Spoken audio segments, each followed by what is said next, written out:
Bienvenue dans Le Petit Pois dans la tête, le podcast qui nourrit l'esprit et l'assiette, sans prise de tête. Aujourd'hui, j'aimerais vous parler d'un malentendu. Un malentendu linguistique, mais c'est de là qu'est partie finalement mon idée du thème de la semaine. Vous savez, quand on dit je fais attention à ce que je mange, ce n'est pas pareil que porter de l'attention à ce que je mange. Faire attention, c'est faire gaffe à ce qu'on met dans son assiette. Et faire gaffe, c'est surveiller, c'est contrôler. C'est ce petit flic intérieur ou juge intérieur qui vérifie si t'as pas dépassé ta dose de féculents, si tu as bien mis assez de légumes ou si ta portion de protéines elle est raisonnable. Alors que porter de l'attention, c'est tout autre chose. C'est être là, présent, avec son assiette. Et là, je vous vois venir, vous vous dites, ah ça y est, il va nous parler de pleine conscience, de méditation. Il faut que je me transforme en moine bouddhiste pour manger mes pâtes carbo, quoi, vraiment, franchement. Ben non. Porter de l'attention à son repas, c'est juste kiffer, savourer, prendre le temps de déguster. Et franchement, il n'y a rien d'ésotérique là-dedans. Mais pour comprendre pourquoi c'est si important, pour que vous vous en rendiez compte, il faut d'abord que je vous parle de votre cerveau. Et spoiler alert, je suis vraiment désolé, mais votre cerveau, il est vraiment stupide. En fait, votre cerveau, le mien aussi, je vous rassure, il est persuadé que ce qui s'est passé dans votre vie, c'est ce qu'il a pensé à ce moment-là. Pas ce qui s'est vraiment passé pour vous, juste ce qu'il a pensé. Vous voyez la nuance? En fait, elle est énorme. Prenons un exemple simple, vos clés. Vous rentrez chez vous, vous êtes au téléphone, vous pensez à votre journée de merde, ce putain de mail notamment que vous aviez oublié d'envoyer, et puis vous posez vos clés, quelque part. Et puis une heure plus tard, mais où est-ce que j'ai bien pu foutre mes clés? Eh bien, vous ne savez pas, vous en souvenez plus, parce que au moment où vous les aviez posées, votre cerveau était ailleurs. Et comme il était ailleurs, eh bien, vous les avez posés à un endroit inhabituel. Et votre cerveau, lui, il n'a pas du tout enregistré. Pour lui, ce moment, il n'existe même pas, en fait. Vous doutez encore?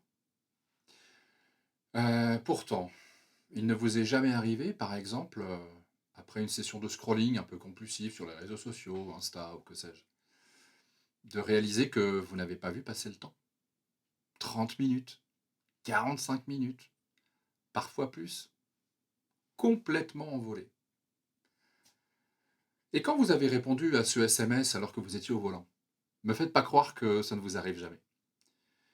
Puis de vous retourner enfin vers la route et de constater que vous avez franchi la ligne blanche, sans même vous en rendre compte.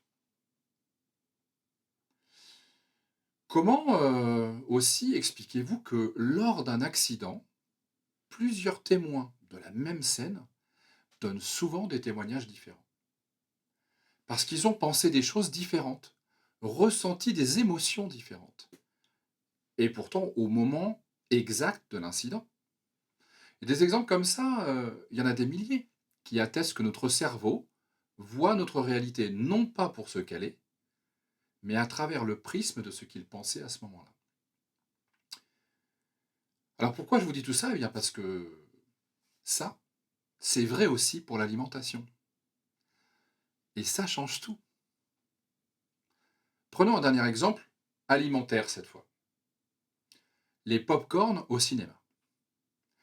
Vous partez avec des amis voir un film, avec l'idée d'aller au resto juste après la séance. Vous achetez un énorme cornet de pop-corn, vous le mangez pendant le film, absorbé par l'histoire, le suspense, les rebondissements. Tout ça est normal. Et 2 heures plus tard, vous êtes au resto. Et vous mangez, bien sûr. Mais vous mangez autant que si vous n'aviez pas consommé des pop-corn. Les calories des pop-corn, elles sont bien dans votre corps, hein. vous les avez mangés. Mais votre cerveau, lui, il était dans le film. Il a rien compté du tout. Il a rien vu. Pour lui, ces pop-corn, ils ont même pas existé. Et donc résultat, vous avez autant faim au resto que si vous n'aviez pas mangé.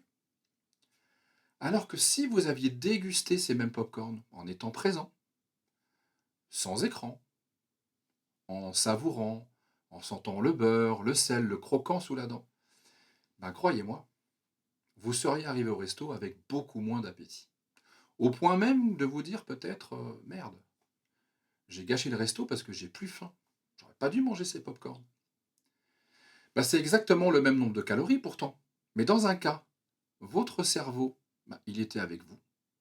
Et dans l'autre, il était soit en train de sauter d'un avion avec Tom Cruise, ou dans Mission Impossible, ou soit sur, je sais pas moi, la planète Avatar, la planète Pandora, pardon, dans Avatar. Alors du coup, vous allez me dire, mais le meilleur compteur de calories, c'est quoi? Ben, c'est pas une appli à la con, dotée d'une intelligence artificielle comme Foodvisor, Yazio ou que sais-je, ou n'importe quelle autre technologie à la con qui vous maintient dans le contrôle mental de votre alimentation. C'est pas non plus un bol prévu avec des compartiments prédéfinis pour y mettre alors les féculents là, les légumes ici, la petite portion de protéines dans son coin. Non. Ce n'est pas des régimes, comme j'aime pas, livrés chez vous, avec des portions calibrées par des gens qui vous connaissent pas, mais qui sont les mêmes pour tout le monde. Ce n'est pas non plus une fourchette intelligente qui vous dit quand prendre votre prochaine bouchée, comme quand vous étiez, bébé et que, maman disait: «Une cuillère pour papa, une cuillère pour mamie». Non. Et non, ce n'est pas non plus, de peser vos aliments, sur une balance de cuisine pour vérifier que vous ne dépassez pas les 120 grammes de riz autorisés. Ce n'est pas non plus, de vérifier si vous avez bien mis la moitié de légumes dans votre assiette avec pas trop de sauce.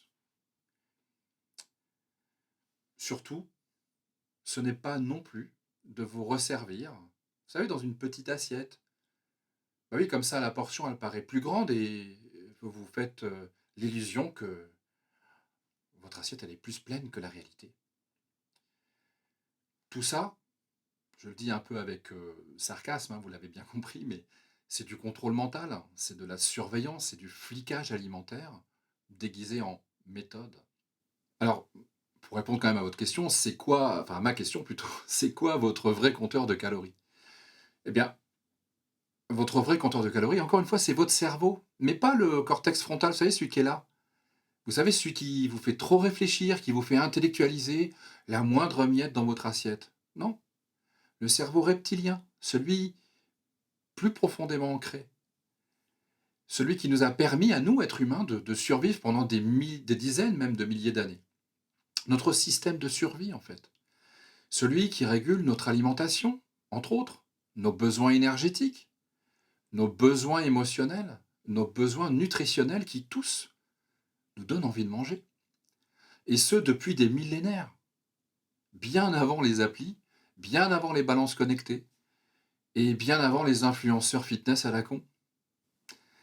Ce système, il fonctionne, il a fait ses preuves sur quelques centaines de milliers d'années quand même. Mais bien sûr, il y a une condition, une seule.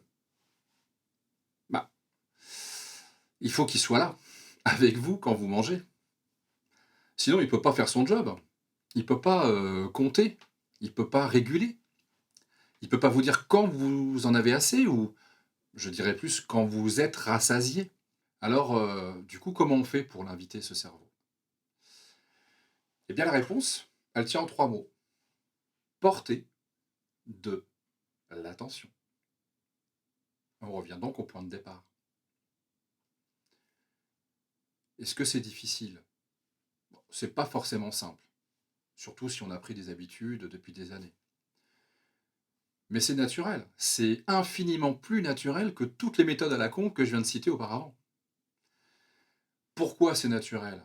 Parce que ça ne constitue pas un effort de volonté à exercer sur son alimentation. Et donc, du coup, c'est durable. Concrètement, ça veut dire quoi?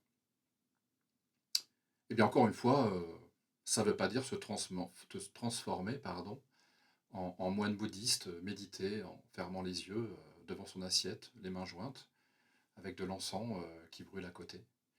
Non, ça c'est de la caricature du manger en pleine conscience. Porter de l'attention à son repas, encore une fois, c'est juste déguster, savourer, kiffer son assiette et effectivement faire appel à ses 5 sens du coup. Prenons un exemple, que beaucoup d'entre vous connaissent, en tout cas la plupart de mes patients, ce fameux carré de chocolat du soir. Eh bien, vous le cassez, vous entendez ce petit bruit sec, vous le portez à votre nez, vous sentez son parfum, le cacao qui se libère, puis vous le mettez en bouche. Vous ne le croquez pas tout de suite, vous le laissez fondre sur le dessus de la langue, sur les côtés, en dessous. Et vous réalisez que selon l'endroit, le goût n'est pas le même. Parce que vos papilles ne perçoivent pas les mêmes saveurs selon où elles se situent sur la langue. Et puis, vous croquez, doucement. Vous appréciez la texture, ce croquant, comme dirait Cyril Lignac. Vous entendez ce bruit à l'intérieur de votre bouche. Vous voyez, on a fait appel au toucher, à l'odorat, au goût. Et j'en oublie un, peu importe. Ce que je viens de décrire, c'est quoi? C'est juste que j'apprécie et je déguste mon carré de chocolat. C'est ni plus ni moins que ça, hein. Il n'y a rien de mystique du tout là-dedans. Mais le résultat, c'est quoi? C'est que ce carré de chocolat, il vous rassasie autant que si vous en aviez ingurgité 10 à toute vitesse devant Netflix, sans y prêter attention. Donc en fait, ça permet de réduire la quantité nécessaire en chocolat, pour l'exemple ici, pour obtenir un même niveau de rassasiement. Parce que votre cerveau, il était là, 1000 fois présent avec vous et avec votre chocolat. Alors oui, ça veut dire peut-être mettre la série en pause pendant 5 minutes. 5 minutes de bonheur pur avec votre carré de chocolat. Et puis, on remet la série ensuite. Moi, je trouve que c'est un deal acceptable. Pas vous? Et c'est là qu'on touche au point sensible, les sources de distraction. Et évidemment, les écrans.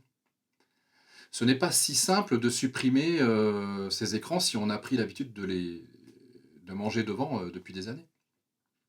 Je le sais bien.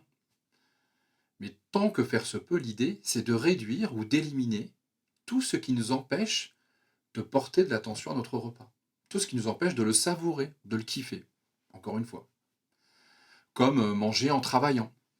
Non, mauvaise idée. Manger en conduisant. Bon, ça, je ne vous fais pas un dessin. Manger en lisant. Manger en faisant le ménage. Même manger en cuisinant. Souvent, on prend des choses alors qu'on est en train de préparer le repas. Tout ça, ce sont des obstacles à la présence de votre cerveau pendant votre prise alimentaire. Parfois, les contraintes sociales ne permettent pas d'être pleinement présent. Un déjeuner de travail, par exemple, on déjeune, mais on travaille aussi. Donc oui, ça arrive. Mais c'est là qu'on peut développer aussi ce qu'on appelle l'attention partagée. Cette capacité de recentrer son attention sur son assiette, malgré toutes les distractions, les pensées, les émotions, conversation animée, un débat à bâton rompu. Ça s'apprend, ça s'exerce comme un muscle en fait. Alors, moi j'aimerais bien vous proposer de tenter l'expérience. Parce que bon nombre d'entre nous sont comme saint Thomas, hein. On veut le voir pour le croire. Pour ça, il faut faire l'expérience. Il existe bien un dry January pour l'alcool.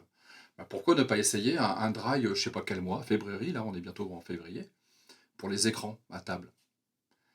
Pas forcément un mois entier. Ça peut être une semaine, quelques jours, juste pour voir. Supprimer les écrans, télé, portable, PC, et en même temps, essayez de vraiment kiffer, savourer et déguster votre repas, encore une fois, hein. Je ne me répéterai jamais assez. L'idée, ce n'est pas d'attendre d'avoir un repas gastronomique pour déguster, un simple repas du quotidien, hein, vos pâtes du mardi soir, votre sandwich de midi, peu importe.